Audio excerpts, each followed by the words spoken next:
So Josh Allen signs the massive contract extension. What are the expectations for the quarterback and the Buffalo Bills now that he's signed and secured the bag? We're going to talk to Joe Marino, of course, Locked On Bills draft dudes. He's going to join us here on the Locked On NFL podcast. First, let me tell you, did you know that 85% of people who play daily fantasy sports, they lose? Is that really that surprising? The game is rigged against you. You're playing against thousands of other lineups, not to mention experts who have more tools, more time. You just don't stand a chance. Introducing Stat Hero, the first ever daily fantasy sport book that puts players in control and with winning within a reach. Here's how it works. Stat Hero shows you their lineups and dares you to beat them, and it's you versus the house in a head-to-head fantasy matchup. You name your stakes, winner take all. You have the advantage. Stat Hero is showing you their lineups ahead of time. No one else does that. You are in control. Stat Hero is the DFS, the way it's meant to be, one-on-one. Play Stat Hero now and change the odds. Go to stathero.com/lockedon. Sign up for free, and right now you can get 3 times back on your first play. They're giving you 300% match. That's unheard of. Go to stathero.com/lockedon. stathero.com/lockedon. Bo Brack, the Locked On NFL podcast, Monday. Excited to be here with you guys. We are now on YouTube. Please subscribe to our channel. Check out our interview with Matt Williamson. He has all the takeaways from this weekend in Canton at the Pro Football Hall of Fame. Not one, but 2 classes enshrined. Pretty impressive group of players, coaches going in. Speaking of which, Josh Allen signs the big contract extension on Friday. That was the big news of the day. This was Adam Schefter on the heels of Chris Mortensen. Looks like $258+ million, including $150 million guaranteed. We're going to bring on our guy, Joe Marino, Locked On Bills. Joe, man, thanks for joining me. And just a massive time for celebration for Bills fan in the Bills Mafia. Yeah, you got that right. I mean, this has been a long time coming where Jim Kelly really hasn't been replaced, and he retired in 95. So Bills Mafia finally has a quarterback worth giving this type of an extension to. And obviously there's a lot of optimism about him and what he was able to do last year and what he can mean moving forward for a team that is definitely on the rise and primed to stay as a contender for a long time with their quarterback secured. Yeah, it's interesting. You bring up Jim Kelly, and he's their favorite adopted son, and then Josh Allen might be, their second favorite at this point. But in between Jim Kelly retiring, there was a long lull as far as especially first round quarterbacks. You had J.P. Lossman, you had E.J. Manuel. What do you think separated Josh Allen? Was it just a tremendous skill set, or what was it?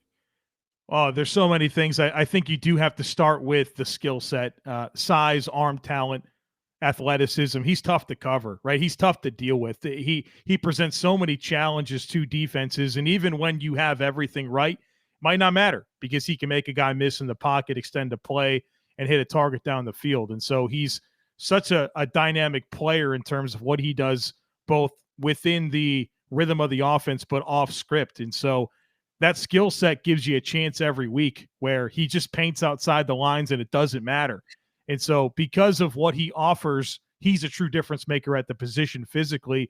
And then I think you look at fit in terms of not just a culture fit in what Brandon Beane and Sean McDermott are trying to build in Buffalo, but a city fit where, I mean, you're talking about a guy who comes up on a farm, right? His dad's a cantaloupe farmer. Josh Allen said he played all the sports he possibly could in high school just so he wouldn't have to help on the farm, right? So just a very blue-collar upbringing in a small town in California by the name of Firebaugh.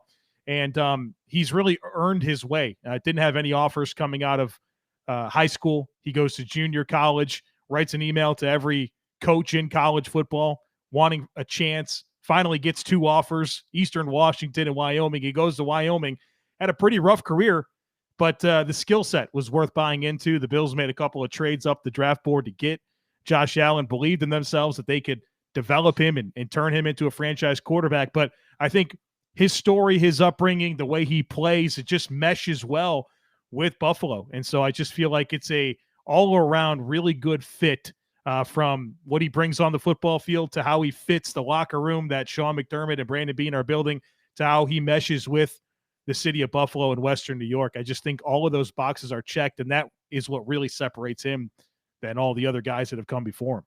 Yeah, I completely agree with you, and I want to talk about the maybe the expectations on the rise here. But before that, I thought you made some great points. Joe Marino at the Joe Marino, Draft Dudes, and of course Locked On Bills joins us here on the Locked On NFL podcast. Is yeah, it is a blue collar town, lunch pail mentality. Josh Allen fits that, but when I look at this Bills offense, and for the first time maybe ever, it's kind of got like a sports car feel to it, which is odd. Yeah, it's really odd, especially for us following this team for a long, long time, fans of the team, and just knowing that, yeah, you're probably not going to have a guy that's going to lead the NFL in receiving yards, but they do, they do have Yeah. that. Stephon Diggs led the NFL in receptions and yards, and there's a video game component to what that offense looked like last year, scoring over 500 points, the most ever in franchise history. Even those 90s Bills teams with the Hall of Famers Andre Reed and Jim Kelly and James Lofton and Thurman Thomas, they didn't score 501 points in the season. That team last year did. And so it's interesting because you haven't seen this caliber of offense in Buffalo, and obviously the hope is that it sustains itself for a very, very long time. But obviously the catalyst, the main clog is locked up now for a long time in Josh Allen. Looks like the Bills, they'll get to the luxury of a team-friendly contract at least through 2022. Just looks like just over $16 million towards the cap. You're always looking at the percentage of the cap and how it impacts the rest of the team. It looks like they'll be able to continue to be spend a little and build around Josh Allen. But with the big deal and it being reported, obviously from multiple sources now, 258 and 150 million guaranteed. What does this say about the pressure of competing with Mahomes and the Chiefs, and what are the expectations now? Yeah, it's a really good question. And before I dig into that, I will say that massive dollars, right? The most guaranteed money ever given to a football player in the history, right? So yeah. These are not small numbers, but the length of the deal being 6 years, and the maneuverability that existed because he's playing this year on his rookie contract and that the 5th-year extension, that 6-year situation created a lot of flexibility and maneuverability within it because you could spread things out. So I do think for a 6-year, $258 million contract extension, there is good wiggle room that's been set up for the Bills to maneuver and be able to maintain a balanced roster. As far as expectations go, Bo, I think that this team sees itself as a contender, and they should. And they were in the AFC Championship game. Now, there was a clear difference between where they were as a football team compared to the Chiefs. And obviously the Bills, I don't think were competitive in either game against Kansas City last year. And, we're talking about a team that was 15-4, so their last stretch of games, they really showcased dominance in terms of beating some really good football teams, but they don't measure up with Kansas City. And so I do think that this it maintains the expectations, but I think maybe the word is it adds some pressure to, all right, we're the player that we believe in, and we need you to go after Pat Mahomes and this Kansas City Chiefs team. And it's not just Josh Allen, right? The team defensively needs to play better. They have to run the football better against Kansas City.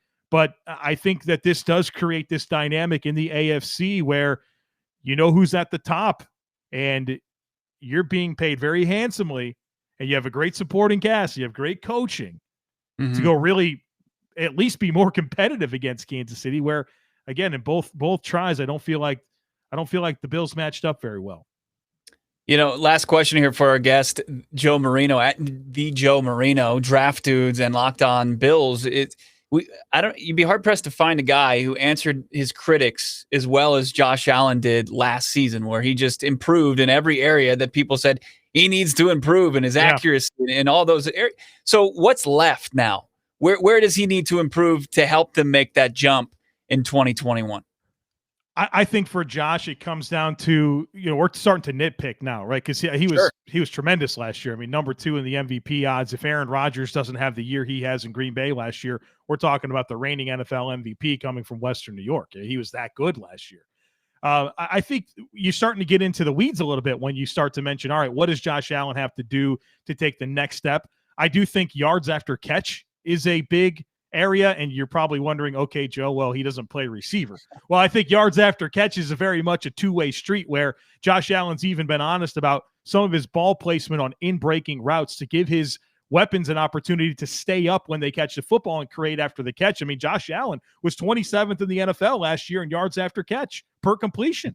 I mean, so that's something that can come up. And so I think whether it's being a little bit more consistent with ball placement and in breaking routes, or just taking checkdowns more often. And we're talking about a guy that was a 69% completion percentage guy last year. So he's efficient. He's taking care of the football and creating completions. But I still think that he has more opportunity to take some more checkdowns and easy completions and maybe implement the screen game a bit more. I think that's an area that the offense can evolve. So I think it's those things. And then it's just becoming more of a student of the game. And I'm not saying Josh Allen isn't, but he's at the point now where it's really time for him to get into the weeds with the scheme that he runs and really master it to another level and continue to grow with his teammates. But also, all right, these are the defenses that you're going to play, becoming like Peyton Manning, like with, all right, you understand personnel, you understand groupings, you understand coverage rotations, what teams are going to try to do to you, right? Like just mastering that.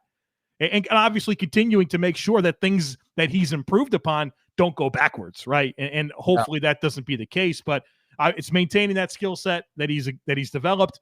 It's becoming a student of his offense, a student of the defenses that he's facing. And then, all right, just some minor things with taking some more checkdowns and maybe being a little bit more consistent with your accuracy on in-breaking routes. But, it's Josh, if 2020 is the floor, right? If that's what Josh Allen is, right?